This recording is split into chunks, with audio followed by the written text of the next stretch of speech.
नमस्कार दोस्तों। आज हम बात करेंगे साउंड पे। साउंड क्या होता है, आज इसकी चर्चा करेंगे। चलिए देखते हैं। Sound sound is a form of energy. Sound एक एनर्जी का फॉर्म है which give a sensation of hearing. ये हमें एक सेंस देता है हियरिंग का। It cause hearing. और साउंड एक तरह की वेव है। ये एनर्जी जो है ये एक तरह की वेव है। ठीक है, तो वेव, अब ये वेव क्या होती है इसे देखते हैं। तो वेव इज ए डिस्टरबेंस। ये एक डिस्टरबेंस होता है किसी भी मीडियम पे। डिस्टरबेंस इन मीडियम, किसी भी पीरियोडिक डिस्टरबेंस को हम वेव की संज्ञा देते हैं, वेव उसे मानते हैं। अगर मान लीजिए हमने किसी पॉन्ड पे एक पत्थर फेंका, एक स्टोन फेंकते हैं, तो थोड़ी देर तक उसमें कॉन्सेंट्रिक सर्कल्स बना करते हैं। वो कॉन्सेंट्रिक सर्कल्स एक तरह की वेव होती है। अब देखते हैं वेव का क्लासिफिकेशन क्या होता है। वेव टू टाइप्स की होती है on the base of their medium. पहली वेव होती है मैकेनिकल वेव और दूसरी वेव होती है इलेक्ट्रोमैग्नेटिक वेव। मैकेनिकल वेव और इलेक्ट्रोमैग्नेटिक वेव। और ये हम किसके बेसिस पे बात कर रहे हैं, मीडियम के बेसिस पे। यानी ये जो वेव रहती है ये कैसा मीडियम यूज करती हैं। तो मैकेनिकल वेव जो होती है इट नीड्स ए मीडियम। इसे कोई ना कोई मीडियम जरूर चाहिए होता है। Without medium it can not travel. तो साउंड वेव एक मैकेनिकल वेव है, इसे किसी न किसी मीडियम की आवश्यकता जरूर पड़ती है। जबकि इलेक्ट्रोमैग्नेटिक वेव कौन सी है, it can pass through it can pass through vacuum. ये वैक्यूम वैक्यूम आप समझते हैं ना, कि वैक्यूम जहां पर कुछ भी प्रेजेंट नहीं होता, यहां तक कि एयर भी वैक्यूम पे नहीं होती है। Vacuum as well as medium, यानी अगर इसे मीडियम मिल जाता है, यानी सॉलिड लिक्विड गैस कुछ भी मिल जाता है तब भी ये ट्रेवल करती है। और अगर इसे वैक्यूम यानी कुछ भी एयर नहीं प्रेजेंट है तब भी ये ट्रेवल करती है। तो और जबकि इसमें वैक्यूम की इसमें स्पीड जो होती है इलेक्ट्रोमैग्नेटिक की ये फास्ट होती है। वैक्यूम में इलेक्ट्रोमैग्नेटिक वेव की स्पीड फास्ट होती है, जबकि मीडियम में इसकी थोड़ा स्पीड स्लो हो जाती है। अब जैसे कि एयर एयर है, इसमें ये मैकेनिकल वेव में सिर्फ चलती है। एयर जब तक नहीं मिलेगी, एयर कोई भी मीडियम हो, सॉलिड हो, लिक्विड हो, गैस हो, जबकि मैकेनिकल वेव सॉलिड में सबसे तेज चलती है, लिक्विड में फिर उसके धीमे चलती है, और गैस में और उससे धीमे। इस तरह से ये जितनी ज्यादा डेंसिटी होगी मीडियम में उतनी ही ज्यादा स्पीड होगी मीडियम में।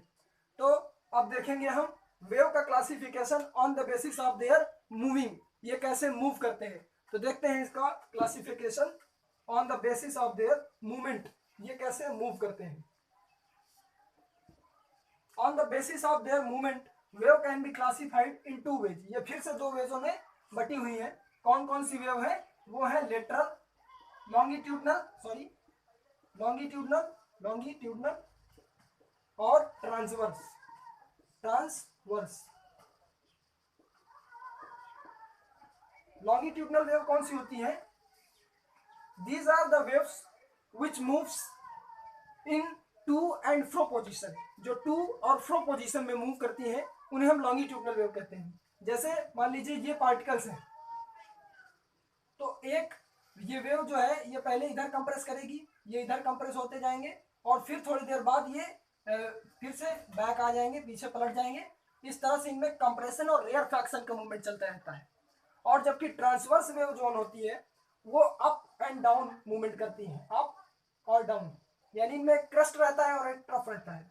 तो इनका जो मूवमेंट होता है, इनके पार्टिकल्स का मूवमेंट होता है, मूवमेंट इनका होता है टू एंड फ्रो।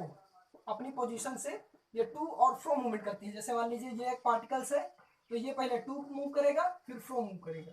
तो ये टू एंड फ्रो मोशन होता है लॉन्गिट्यूडनल वेव का। और ट्रांसवर्स वेव जो है ये अप एंड डाउन मूव करती है। कैसे, अप एंड डाउन। जैसे कि हमने अभी बताया कि जैसे ये पार्टिकल है ये अप जाएगी फिर डाउन जाएगी। ठीक है, अब जैसे आप मान लीजिए हम कोई वेव ले लेते हैं। अब ट्रांसवर्स में जैसे कि ये हमारी एक वेव हो गई, it is a simply wave. अब इस वेव में ये जो हमारा सबसे ज्यादा हाईएस्ट पीक जो रहती है इसे इलिवेशन कहते हैं। इलिवेशन और इसे कहते हैं क्रेस्ट। जो एलिवेशन पॉइंट होगा दैट इज द क्रेस्ट, और जो सबसे नीचे वाला पॉइंट होगा यानी depression that is the ट्रॉफ। It is the ट्रॉफ, ये ट्रॉफ होता है। और इसमें एक क्रस्ट तो हम कह सकते हैं कि वन ट्रांसवर्स वेव, यानी एक transverse wave, one transverse wave, जो एक ट्रांसवर्स वेव रहती है, it consist of one ट्रॉफ plus one crust, यानी कि एक ट्रांसवर्स वेव, एक ट्रॉफ होगा उसका, एक ट्रॉफ होगा सॉरी, ट्रॉफ और क्रस्ट, ओके। तो वन ट्रॉफ और वन क्रस्ट से ये मूव करती है, ये ट्रॉफ होता है और ये क्रस्ट होता है। तो एक ट्रफ एक क्रस्ट, ये ट्रांसवर्स वेव का होता है। और लॉन्गिट्यूडनल वेव जैसे कि आप एक स्प्रिंग ले लीजिए या रबर बैंड ले लीजिए, अगर आप उसको खींचेंगे और फिर छोड़ देंगे तो इलास्टिक हो जाएगी, यानी फिर से वो पीछे आ जाएगी। तो उनमें कंप्रेशन और रेयरफैक्शन का मूवमेंट होता है। देखते हैं कैसे, कि मान लीजिए जैसे ये मॉलिक्यूल्स हैं,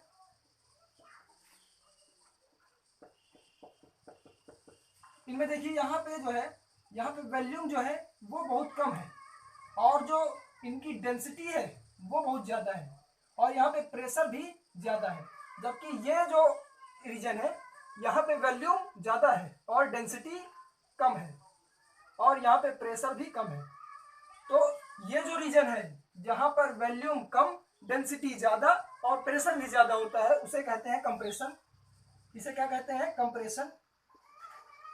और जहाँ पर वॉल्यूम ज़्यादा होता है, डेंसिटी कम होती है और प्रेशर भी कम होता है, उस रीजन को हम कहते हैं रेयरफैक्शन। रेयरफैक्शन। तो जिस तरह से हमने देखा कि ट्रांसवर्स वेव एक ट्रफ और एक क्रस्ट से कंसिस्ट होती है, ठीक उसी प्रकार से longitudinal wave, one longitudinal wave किससे बनी होती है? एक ट्रफ और एक कंप्रेशन और एक रेयरफैक्शन से। तो ये होता है लॉन्गिट्यूडनल और ट्रांसवर्स वेव। अब देखते हैं हम इनके एग्जांपल्स के बेसिस पे कि लॉन्गिट्यूडनल वेव का एग्जांपल हमने बताया सॉलिड, ट्रांसवर्स वेव का हमने बताया एग्जांपल लाइट। तो इन दोनों के बीच कौन कौन से डिफरेंस होते हैं इनको देख लेते हैं। लॉन्गिट्यूडनल वेव होती है साउंड वेव और ट्रांसवर्स वेव होती है लाइट। चलिए देखते हैं इनके बीच में कौन कौन से डिफरेंस होते हैं। तो मान लीजिए ये साउंड वेव हो गई और ये लाइट हो गई, इनके बीच कौन कौन से डिफरेंस है। साउंड वेव हमने बताया एक तरह की मैकेनिकल वेव है। आप इसको याद रखने का हम तरीका बता रहे हैं। मैकेनिकल का मतलब होता है the wave which need a medium is called the mechanical wave. तो इसको एक मीडियम की जरूरत होती है। साउंड वैक्यूम में ट्रेवल नहीं कर सकता, without vacuum it can not travel, okay. और दूसरी चीज है इसमें लाइट की कि it is a non mechanical wave. ये एक नॉन मैकेनिकल वेव है, यानी कि ये मीडियम मिलेगा तब भी ट्रेवल करेगी, वैक्यूम मिलेगा तब भी ट्रेवल करेगी, ओके। यानी कि एक तरह से ये इलेक्ट्रोमैग्नेटिक वेव है, इलेक्ट्रोमैग्नेटिक। और दूसरा अंतर इसमें ये होता है कि इट इज ए साउंड जो होती है वो एक लॉन्गिट्यूडनल वेव होती है। लॉन्गिट्यूडनल का मतलब क्या होता है? अभी अभी हमने बताया। लॉन्गिट्यूडनल के वेव का मतलब होता है इसके जो पार्टिकल्स होते हैं वो टू एंड फ्रो मोशन करते हैं, यानी अपनी पोजीशन से। The waves which move to and fro from their mean position is called the longitudinal wave. और फर्स्ट और सेकंड नंबर का इसका जो होता है ये होता है ट्रांसवर्स वेव। ट्रांसवर्स वेव आप समझते ही हैं कि जो अप और डाउन मूवमेंट करते हैं, जैसे ऐसे ये हमारी वेव है ऐसे, यानी यहां से वेव सीधे जाती है और इसके जो पार्टिकल्स रहते हैं वो अप डाउन मोशन करते हुए आगे बढ़ते हैं, यानी ये परपेंडिकुलर होता है 90 डिग्री पे ये वेव मिलती रहती है आपस में, इसके पार्टिकल्स मिलते रहते हैं। तो ये ट्रांसवर्स वेव हो। और तीसरी नंबर साउंड जो है, साउंड की स्पीड, साउंड या फिर ये जो इसकी स्पीड होती है इज स्लो। इसकी स्पीड क्या होती है? स्लो होती है। जबकि इलेक्ट्रोमैग्नेटिक या लाइट की जो वेव की जो स्पीड रहती है that is very too much faster, बहुत फास्टर होती है। तो these are the basic difference between sound wave and the light waves. अब आगे देखेंगे कि इनके क्लासिफिकेशन, इनके कुछ कैरेक्टरिस्टिक्स साउंड वेव की, हम साउंड वेव पढ़ रहे थे। अब फिर से हम अपने टॉपिक में आ जाते हैं और देखते हैं इनकी कुछ प्रॉपर्टीज और कैरेक्टरिस्टिक्स क्या क्या होती हैं। तो सबसे पहले हम देखते हैं कि what are the three conditions necessary for sound. Sound को सुनने के लिए वो कौन कौन सी थ्री कंडीशंस है जो नेसेसरी होती हैं। तो पहली चीज होती है एक वाइब्रेटिंग बॉडी। जब तक एक वाइब्रेटिंग बॉडी नहीं रहेगी तब तक एक साउंड का, कोई भी साउंड का प्रोडक्शन नहीं हो सकता है। तो देखते हैं, तो वाइब्रेटिंग बॉडी का होना एसेंशियल है। वाइब्रेटिंग बॉडी फर्स्ट चीज हो गई, वाइब्रेटिंग बॉडी। सेकंड, एक हमारे पास जब तक मीडियम नहीं होगा, हमने देखा कि साउंड एक तरह की मैकेनिकल वेव है, इसे मीडियम की जरूरत होती है, इसलिए सेकंड नंबर पे आ जाएगा एक मीडियम चाहिए इसे ट्रेवल करने के लिए। और थर्ड नंबर पे आ जाता है एक लिसनर चाहिए जहां पर ये साउंड वेव्स डिटेक्ट हों। ओके, तो these are the three condition necessary for sound. अब हम बात करेंगे प्रॉपर्टीज की कि साउंड की प्रॉपर्टीज क्या होती है। आगे देखते हैं साउंड की प्रॉपर्टीज ऑफ साउंड। प्रॉपर्टीज या कैरेक्टरिस्टिक है ये, प्रॉपर्टीज ऑफ साउंड। साउंड या वेव, तो पहले हम देखते हैं साउंड की प्रॉपर्टी में लाउडनेस। लाउडनेस क्या होता है? देखिए, एम्पलीट्यूड आप लोगों को पता ही है कि वेव में एम्पलीट्यूड होता है। अब कैसे एम्पलीट्यूड होता है देखते हैं। जैसे ये एक हमारी वेव है, तो इसके जो मीन पोजीशन से इसके बीच में जो डिफरेंस है, ये जो मीन पोजीशन है, इसमें जो डिस्टेंस है दैट इज द एम्पलीट्यूड, इसे हम एम्पलीट्यूड कहते हैं।